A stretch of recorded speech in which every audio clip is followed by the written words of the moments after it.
불을 주고 그 초를 켜는 의식을 하는 경우 있지 않습니까? 근데 이렇게 초를 켜고 싶은데 내가 지금 상속받은 부동산이 압류가 돼서 돈을 당장 줄 수가 없다. 그러면서 내가 돈을 빌려주면 압류 해제하고 그래서 뭐 초켜는 행사하겠다라고 해서 무속인한테 돈을 140만 원 빌린 뒤에 답지하는 전력도 있습니다. 이 교수님은 어떻게 보세요? 이른바 이게 그 포장지 효과를 적절히 활용한 것 포장지 같습니다. 효과다. 네, 그냥 그 피해자 입장에서 포장지가 그 마음에 그 들게 되면 하는 이야기를 그대로 이제 믿는 경향이 있고요. 예. 더군다나 그 포장지가 이를테면 자신이 평상시에 관심이 있었던 여성과 상당히 닮아 있다라고 한다면 이성적 판단이 상당히 그 어렵게 그 되는 거죠. 그러니까 지금 이제 그 사진 속의 인물이 사실 가상 속의 그 인물이고 예. 이와 관련된 뭐 사실 뭐 실험도 있습니다. 이를테면 자신이 그 마음에 드는 여성이 나타났을 때 수학 계산을 하게 되면 계산이 잘 안 된다는 거죠. 이와 같이 감성에 앞서는 포장지 효과를 적절히 이용한 것 같고요. 그 다음에 뭐 130만 원 같은 거 가족을 언급한 이런 부분은 예. 그에 말해서 그 고액은 아니고 작은 액수임에도 불구하고 가족을 언급함으로써 무엇인가 신뢰를 줄 수 있고 이 상대방 입장에서는 그 정도는 내가 좀 도와줘야 한다라고 하는 이 중간의 사각지대적 마음을 이용한 이것도 변형된 포장지 효과의 폐해로서 해석할 수 있을 것 같습니다. 처벌은 어떻게 됩니까? 일단 이 여성 같은 경우에 이런 비슷한 전력이 많았다고 합니다. 뭐 전과가 많았다고 하고 예. 또 이 남성 같은 경우는 피해 액수가 꽤 되지 않습니까? 그래서 징역 5개월의 실형을 선고를 했는데 집행유예가 아니라 실형을 선고를 합니다. 다만 이런 경우가 가끔 있습니다. 그러니까 실형을 선고하니까 바로 법정 구속에서 예. 형을 살게 하는 게 아니라 기간을 어느 정도 주고 이 배상을 해라. 그래서 합의금을 어느 정도 내서 하면 거기에서 또 감해줄 수 있게. 왜냐하면 그냥 실형 선고하면 피해 배상이 안 되기 때문에 그렇죠. 그것이 취한 겁니다. 알겠습니다. 자, 다음 사건 보겠습니다. 대구의 현 지하상가에서 발생한 일인데 영상 보시겠습니다. 한 남성이 인적이 드문 대구의 지하상가로 걸어갑니다. 그냥 가는가 싶더니 자 다시 돌아오죠. 한 휴대전화 매장의 문이 잠겨 있는지를 이렇게 확인을 하는데 자 문이 잠긴 것을 확인한 뒤에 갑자기 손에 들린 무언가로 이렇게 매장 문을 두드려서 부숩니다. 그러더니 가게 안으로 들어가서 이 휴대전화를 들고 재빨리 도망치는데 어떤 상황입니까? 예, 지금 보시다시피 이 지하상가에 있는 휴대폰 매장에서 그 휴대전화 도난 사건이 일어난 거예요. 네. 지금 보신 대로 이 휴대전화 매장에서 그 문이 이제 잠긴 것을 확인하고 지금 무언가를 가지고 지금 다시 와서 지금 유리창을 파손하고 그 이제 손에 이제 휴대전화를 잔뜩 가지고 이제 달아나는 그런 장면인데 이게 지금 그 지하상가 경비원이 신고를 했다고 그래요. 이 외국인 근로자, 이 지금 피해자가 외국인 근로자예요. 예. 외국인 근로자가 유리문을 깨고 있다라고 이렇게 신고를 했고 다행히 바로 이제 경찰이 그 출동을 해서 이 CCTV 추적하고 그리고 이제 인근 배달 기사들의 협조까지 받아서 예. 해당 피해자를 검거했다고 합니다. 이 남성이 현장에 출동한 경찰을 먼저 보고선 도망치는 모습도 포착되더라고요. 그러니까 결국 이제 이 대구시내 동성로가 굉장히 붐비는 곳입니다. 예. 저기 이제 지하상가 같은 경우 이제 쭉 있는데 아마 밤 시간대에 저런 일을 한 것 같아요. 그러니까 경찰도 보면 그렇지 않습니까? 경찰차 가면 도망가는 사람이 일단 뭔가 마음속 수상하죠. 수상하니까 이제 예. 도망가는 거거든요. 아마 경찰 입장에 보면 일단 수상해서 도망가는 사람이 범인이다 해서 예. 경찰도 쫓아간 것 같습니다. 자, 그러면 왜 이런 범행을 저지른 건지 경찰 설명 들어보겠습니다. 일단 자기는 일단 생활이 궁핍해서 중고폰이라도 팔고 그 돈으로 좀 생활을 연명하기 위해서 했다라고 얘기를 했었거든요. 생활고 이야기를 했던 건데 검거 과정은 어땠습니까? 결국은 이제 이 도주로 예상되는 것을 이제 경찰이 봤더니 그 배달 대행업체 사무실이 그 있었습니다. 예. 그리고 그 CCTV도 있었고요. 그래서 그 인상착의를 배달 대행 사무업체 직원들에게 그 알려주게 된 것이죠. 결국은 이제 항상 그 중요한 것이 결정적인 제보와 시민의 협조로 범인이 검거가 되는데요. 배달 대행업체 그 직원이 인상착의에 도움을 얻어서 예. 결국은 제보가 돼서 검거가 이루어지는 자, 이 과정입니다. 배달 기사분들의 도움을 톡톡히 받은 것 같은데 경찰 설명 들어보겠습니다. 이 상황이 좀 긴박했기 때문에 왜냐면 2차 사고가 발생할 수도 있고 예상하기로는 주먹으로 뺀 것 같지는 않고 뭔가 이렇게 도면 도구가 있을 것이다. 우리가 지금 이런 사건을 추적 중인데 용의자가 이 도주를 했고 얘 인상착의가 어떻다라고 구두로서 그냥 그렇게 설명을 해줬죠. 자, 이 덕분에 정말 빠르게 검거에 성공을 한 거예요. 저 얘기를 경찰분한테 전해드린 배달기사들께 이거 내용을 공유를 했다고 합니다. 그래서 그 예. 한 배달기사가 저쪽에서 뭐 대구 시청 근처에서 죽은 사람 본 것 같다라고 해서 경찰이 바로 그 지역으로 출동을 한 거죠. 알겠습니다. 자, 그런가 하면 미국에서도 절도 사건이 벌어졌는데 이 내용은 어떤 이야기입니까? 네, 지금 미국 굉장히 혼란스러운 상황이잖아요. 근데 미국의 편의점에서 벌어진 일입니다. 지금 보시면 저 기계가 현금 인출기예요. 현금 인출기에서 뭘 좀 만지는 것 같다 예. 싶으면 밖으로 나갑니다. 왜 밖에 나서 문을 닫냐? 어이구. 폭파하죠. 현금인 취지를 폭발해서 안에 있는 돈을 빼가는 겁니다. 예. 아니 ATM 기기를 그냥 통째로 들고 가는 모습도 예전에 영상에 포착된 적이 있고 뭐 여러 경우들이 있는데 이 영상 속에 이런 검은 연기는 처음 보네요. 거의 지금 보니까 미국의 전역 같은데 예. 조금 장을 했습니다만 한참 심할 때는 거의 뭐 무법천지였거든요. 미국에 보면 이제 총기를 다 휴대를 하고 있지 않습니까? 근데 이게 이제 군중 심리가 되다 보니까 이번에 ATM기가 아주 표적이 됐습니다. 왜냐면 현금이 이제 안에 있기 때문에 그렇죠. 가장 손쉽게 현금을 이제 확보할 수 있는 게 이제 ATM이다 보니까 이걸 다이너마이트를 사용을 해서 이제 폭발을 시킨 거죠. 그러니까 이 외신 사진들을 보면 이 ATM기가 부서진 모습이 있고 안에 있는 이제 달러들이 뭐 흐트러진 모습들 보이고 예. 빠른 시간 내에 하여튼 돈을 빼서 훔쳐가는 그런 방법을 해서 이 다이너마이트가 이번 그 폭동에 가장 중요한 많이 쓰인 것 같습니다. 이 자칫하다가 인명 피해로 이어질 수도 있는 상황인데 뭔가 좀 대책이 필요해 보입니다. 계속해서 프로파일러의 눈으로 이어집니다.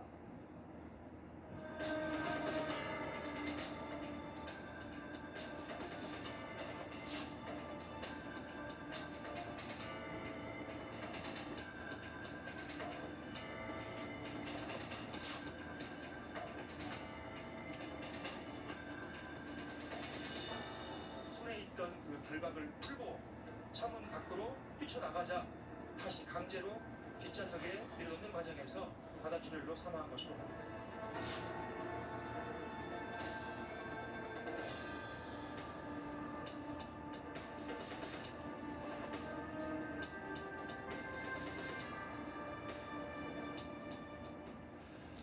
범인들의 심리를 분석하는 이수정의 프로파일러의 눈입니다. 오늘은 6년 전 용인에서 벌어진 납치 살인 사건을 추적합니다. 이수정 교수 새로 나오셨습니다. 안녕하세요. 네, 안녕하세요. 안녕하세요. 먼저 사건이 벌어진 당일로 가보겠습니다. 2014년 1월 4일입니다. 용인휴게소에서 차량 납치 사건 신고가 경찰에 접수됐는데 이 경찰이 문제의 차량을 따라가 가까스로 멈춰서 보니 차량엔 남성 4명이 타고 있었습니다. 그런데 그중 한 남성이 숨진 상태로 발견이 됩니다. 이 남성은 몸이 일부 결박이 돼 있었고 흉기에 의해 공격당한 것으로 보였는데 경찰은 납치 살인 사건으로 조사를 시작합니다. 자, 먼저 이 대낮에 고속도로에서 추격전이 있었어요. 고속도로 휴게소에서 한 시민이 어떤 남성이 나를 살려달라고 하는 그런 소리를 친 걸 보니까 다른 사람들이 이 남성을 차에 강제로 태우는 것을 본 겁니다. 이거 보통 상황이 아니잖아요. 그렇죠. 경찰에 신고를 해서 경찰이 출동을 했는데 고속도로 추격전이 지금 보시는 것처럼 시작된 겁니다. 고속도로에서요 순찰선 3대가 뭐 시속 150km를 넘나들면서 이 추격전을 벌였고 결국에는 고속도로 통제하는 상황에서 공포탄까지 쏴서 이 추격전을 끝마칠 수 있었습니다. 자, 그런데 이 피해자가 휴게소에서는 살아있었던 것 같은데 언제 숨진 겁니까? 네, 결국에는 이 추격전 30여 분 사이에 숨진 건데요. 예. 지금 이 범인들 이제 나머지 3명은 흉기가 있었다고 알려지고 있습니다. 그런데 문제는 이제 아까도 이야기한 대로 휴게소에서 이제 살려주세요 하고서 탈출을 시도한 거죠. 네. 그래서 너무 격분한 나머지 흉기를 수차례 이제 피해자를 상대로 휘둘렀는데 문제는 좌측의 대퇴부 동맥이 절단이 된 겁니다. 그래서 결국에는 과다출혈로 사망하게 된 거고요. 이렇게 되면 동맥이 잘리면 10분에서 15분 내에 사망한다고 알려집니다. 자, 그러면 이 숨진 피해자와 이 차에 태운 이 남성들은 어떤 관계였습니까? 이 피해자하고 남성들이 직접적인 관계인 건 아니고요. 예. 이 남성들, 이 공범들 같은 경우에는 20대 중반이고 용업소 일을 하면서 서로 알게 됐다고 그래요. 이제 이들이 이제 그 피해자가 사망하기 1시간 전에 그 피해자를 이제 서울 모처에서 처음 만나서 이제 그 차량으로 납치를 했어요. 그러니까 납치 계획을 상당히 좀 미리 공모를 한 계획적인 범행이었던 거죠. 예. 그래서 이제 피해자를 결박해서 그 미리 이제 물색했던 운신차로 이제 가는 중에 영동고속도로 쪽으로 가다가 이제 화장실 들리기 위해서 잠시 이제 휴게소에 들렀는데 이때 이제 약간 이 부장들이 방심한 사이에 피해자가 이제 그 탈출을 시도했고 그 과정에서 예. 이 상황이 급하다고 판단을 해서 이 피해자들이 이제 흉기를 휘둘러서 살인까지 그런 상황. 그러니까 사건 발생 당일 이들 일당이 피해자를 처음 만나서 납치를 했다 이거군요. 네, 그런데 이제 나중에 알고 보니까 청구를 받았다는 받았다. 겁니다. 그리고는 이제 그 청구를 이제 의뢰했던 사람은 여성인데요. 예. 이 여성이 지금 이 피해자와 사실은 내가 2년 동안 혼인관계, 사실혼관계로 지냈다. 결혼식은 하긴 했는데 혼인신고는 안 한 이런 상태였던 걸로 예. 보입니다. 그래가지고 2010년도부터 2012년도까지 산 여자가 있었고요. 이 여자가 지금 이 일당들에게 전 남편한테 돈 받을 게 있으니까 돈을 좀 받게 해달라 예. 하고서는 청구를 했다고 알려지고 있습니다. 결혼 후 준 돈을 받아달라 이러면서 청구 납치를 시켰다는 건데 이 처음 만남부터 좀 짚어봐야 될 것 같아요. 첫 만남은 그야말로 무슨 드라마 같은 상황이었습니다. 이 남성 피해자가 굉장히 대중적으로 추모받는 예술가였는데 해외 유학을 마치고 서울에서 거주를 했던 아파트 옆집에 이 여성이 살았던 겁니다. 예. 처음에 복도에서 만나기도 했었고 또 택배가 잘못 배달가는 바람에 얘기를 나누게 됐다고 하는데 공통점이 많았다라고 해요. 이 여성도 이 예술계에 종사를 했었고 또 특히 미국의 같은 대학에서 이 유학을 다녔다. 이러다 보면 뭐 자연스럽게 친해질 수밖에 그렇고 없었던 뭐 거죠. 공감대가 많았을 것 같은데 그러면 피해자는 이 여성에 대해 어떻게 알고 있었습니까? 그야말로 정말 완벽한 여성으로 알고 있었어요. 사실 이제 이 피해자가 아니 이 여성이 자신을 어떻게 소개를 했냐면은 예. 외교관 아버지하고 아나운서 어머니 사이에서 자라났다. 뭐 누가 봐도 정말 모범적이고 부러운 가정이죠. 그리고 자신도 미국에서 그 박사학위도 받았다. 이제 그렇게 얘기를 했고 현재 어떤 대학에서 강의를 하고 있다고 얘기를 했고요. 그러면서 또 인성도 굉장히 저도 굉장히 친절했어요. 이제 어떤 얘기를 했냐면은 피해자분이 연인 관계로 발전한 이후에 시어머니를 모시고 살겠다. 사실 요즘 젊은 사람들 그런 얘기해서 별로 없잖아요. 그런데 그런 얘기를 하니까 또 이제 피해자가 굉장히 또 공감하는 측면이 있었다고 그래요. 이제 아버지가 이제 과거 암으로 세상을 떠나고 그래서 더욱더 이런 얘기에 공감을 하고 이 여성한테 굉장히 많이 빠졌다고 합니다. 그런데 결혼식을 전후해서 이 여성의 태도가 좀 달라졌다고요. 네, 2010년도 8월 달에 결혼식을 올리게 됐는데요. 예. 결혼식 전까지는 아주 천사 같았는데 문제는 결혼식을 하고 난 다음에 결국은 이제 정체가 드러난 겁니다. 미국에 산다는 이 씨의 어머니는 상견례에도 나오지 않고 결국 결혼식에도 나타나지 않았고요. 그리고는 이제 어머니가 이제 신혼집을 마련해 주겠다, 줄 것이다 이렇게 얘기를 했는데 신혼집은커녕 지금 혼수도 전혀 배우지를 않았다고 알려지고 있고요. 그리고는 이제 시아버지가 돌아가셨는데 시아버지 제사를 한 번도 참석을 안 해가지고 시댁에서도 이제 시어머니가 어떻게 된 일이냐 이렇게 이제 상황이 됐고요. 더군다나 뭐 처음에는 뭐 좀 시간이 지나고 혼인신고를 했어야만 하지만 결국 혼인신고도 하지 않은 채 2년이 되어서 파경을 하기에 이르렀다고 합니다. 자, 이렇게 헤어진 지 1년이 지나서 이 씨가 피해자를 납치해달라 이랬다는 건데 경찰 설명을 듣고 오겠습니다.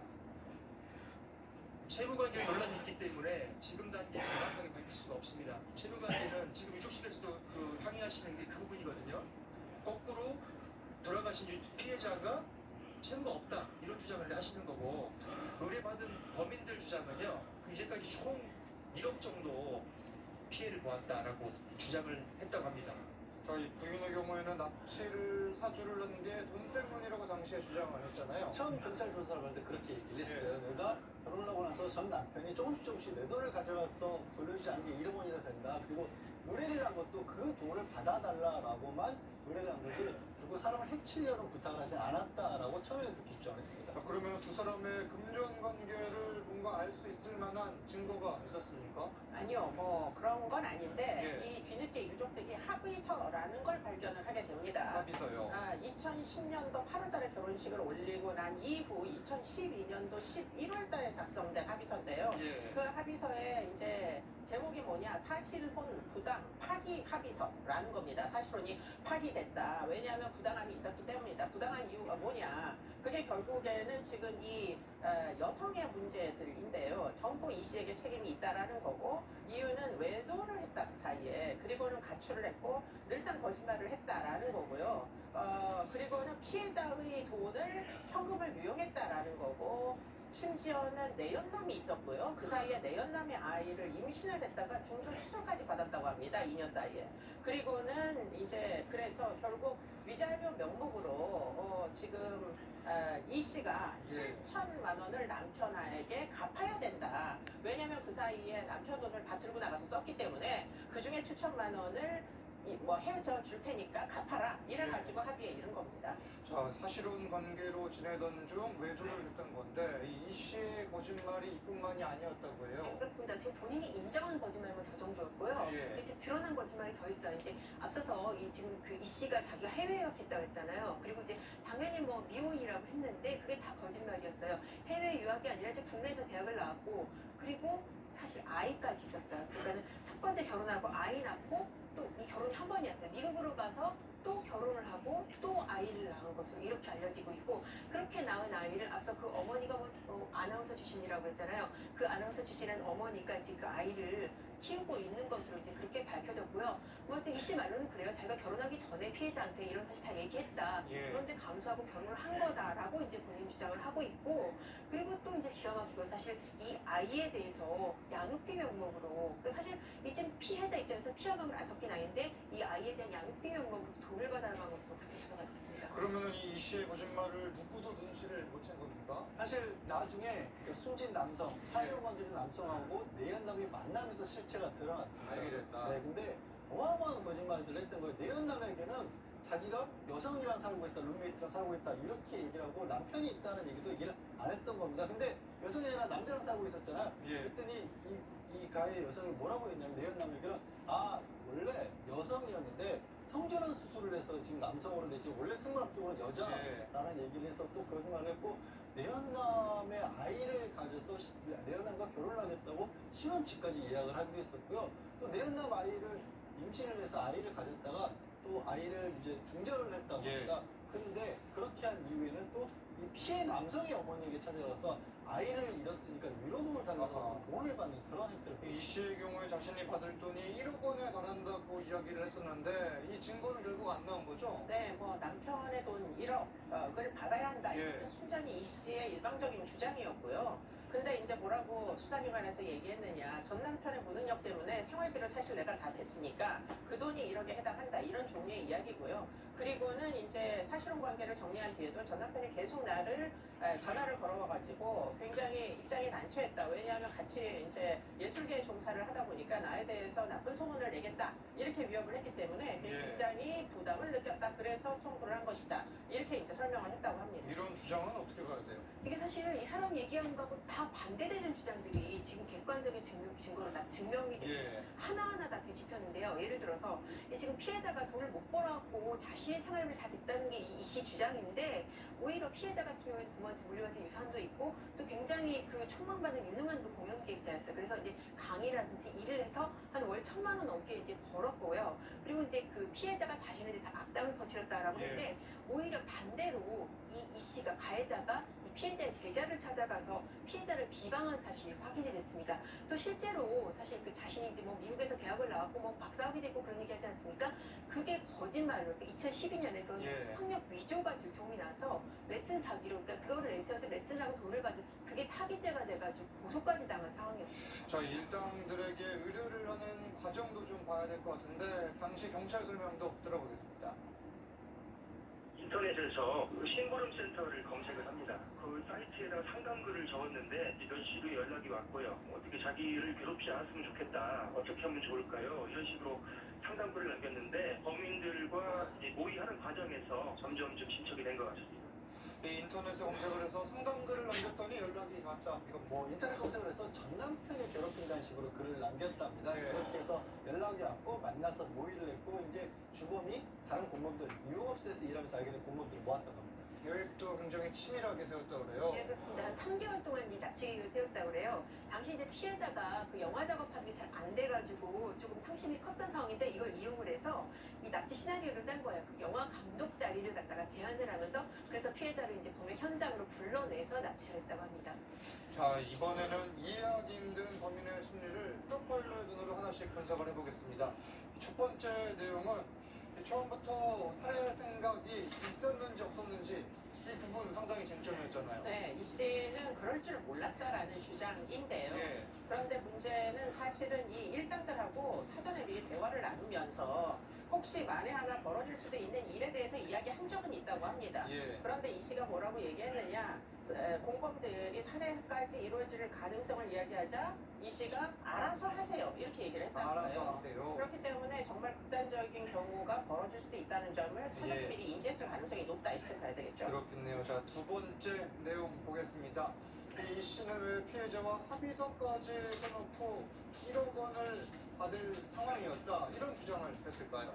근데 막 그 1억 원을 받을 돈이 있다라고 주장한 건 예. 예컨대 이 이제 공범들 일당들에게 이 피해자가 돈이 사실은 많다. 그리고는 이제 이렇게 1억 정도를 이제 뭐 내가 받을 돈이 있을 만큼 피해자가 굉장히 금전적으로 여유가 있으니까 예컨대 당신네들한테 굉장히 유용하게 사실은 이제 피해자로서 강도 피해자로서 뭐 유용성이 있을 것이다 이렇게 이야기를 하기 위했던 것으로 추정이 되고요. 예. 그리고는 지금 이런 식의 거짓말을 이 씨라는 여성은 그야말로 사실은 이 공범들에게 청구를 한 이 공범들에게조차 거짓말을 마구 한 것 같습니다. 그렇기 때문에 이 공범들도 역시 피해자가 뭐 이 씨의 말대로 상당히 예. 돈이 많을 것이다 이렇게 생각을 하고 이제 일을 저지르기 시작한 걸로 보입니다.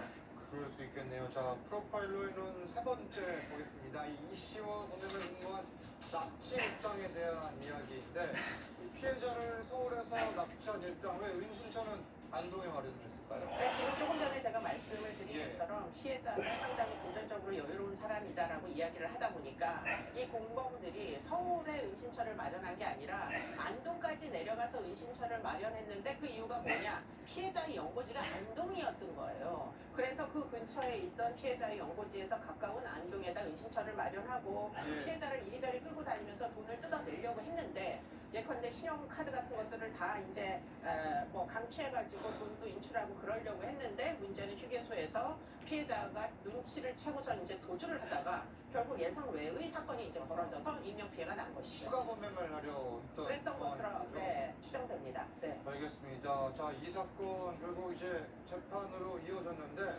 결과는 어떻게 나왔습니까? 그래서 납치한 일당들은 강도 살인으로 해서 25년 정도가 나왔고요. 예. 1심에서는 이 여당 같은 경우에는 이 사람을 해치려는 거기까지는 없다라고 해서 10년형에서 그쳤습니다. 근데 이것도 무겁다고 항소를 했는데 항소심에서 그렇다 하더라도, 그러니까 본인이 직접 살해했을 예. 의도가 없었더라도 근본적으로 이 남자가 이 사망한 건 결국 이 여성 때문 아니냐라고 해서 오히려 13년으로 조금 더 무겁게 이게 찍었습니다. 살인교사 혐의는 적용이 안 됐네요. 네, 그렇습니다. 사실 이제 애초에 그 납치를 사주를 한 거고 예. 살인을 시킨 게 아니고 아하. 이게 지금 도망치는 과정에서 살인이 이루어졌기 때문에 예. 결국 이제 강도치사, 그러니까 강도 과정에서 우발적으로 사람의 죽음에 이르게 됐다. 그 혐의만 적용이 됐습니다. 교수님은 이 사건 어떻게 보세요? 글쎄 제가 보기에 이 여성은 심각한 성격장애가 있었던 것 같습니다. 연극성 성격장애라는 것이 있어서 특히 이제 이러한 여성들은 남성들에게 그야말로 끊임없는 거짓말을 하고 유인하거든요. 결국 이 납치범조차도 이 여성에게 유인돼서 이 행위에 가담했기 때문에 예. 사실은 여성이 모든 일을 저질렀는데 왜 형은 또 잘냐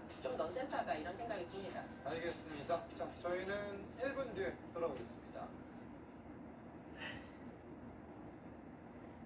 I can absolutely do that. Hello, James. Good day. Your stress levels are increasing, James. How about a massage? I just want to get out. I'm programmed to perform 300 different types of massage. Deep tissue, Turkish, prenatal massage. Take me to the office. Forward thinking from out. The new Audi A4.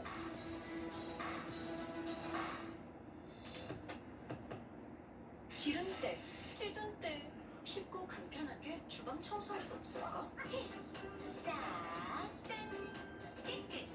치, 싹, 짠, 깨끗. 유한낙스 주방 청소용.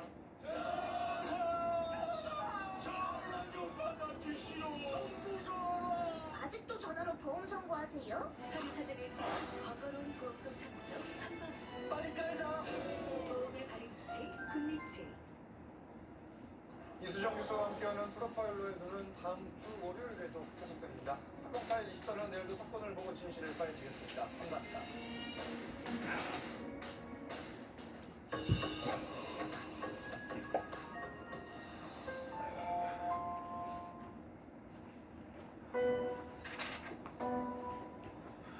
김이 말 없어도 정말 달라 보이죠? 김이 그냥 두지 말고 지금 바로 치료하세요. 없어지면 정말 달라 보일 거예요. 김이 치료엔 도미나 크림.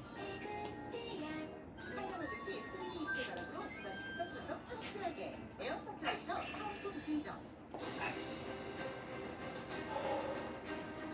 화재 사고. 상해 사고. 운전자 사고. 이 세 가지를 하나로. 우리는 사고로부터 얼마나 자유로울 수 있을까요? 아무리 조심해도 내 실수, 내 잘못으로 일어난 화재, 운전자 상해 사고. 여러분은 어떻게 준비를 하고 계십니까? 항상 큰 사고는 방심에서 시작됩니다. 우리 집 화재 처리도 막막한데 옆집, 아랫집, 윗집에도 불이 번지면 다 보상해줘야 한다는 사실 알고 계십니까? 한겨울듯이 3D 입체 바람으로 집안 구석구석 상쾌하게 에어서큘레이터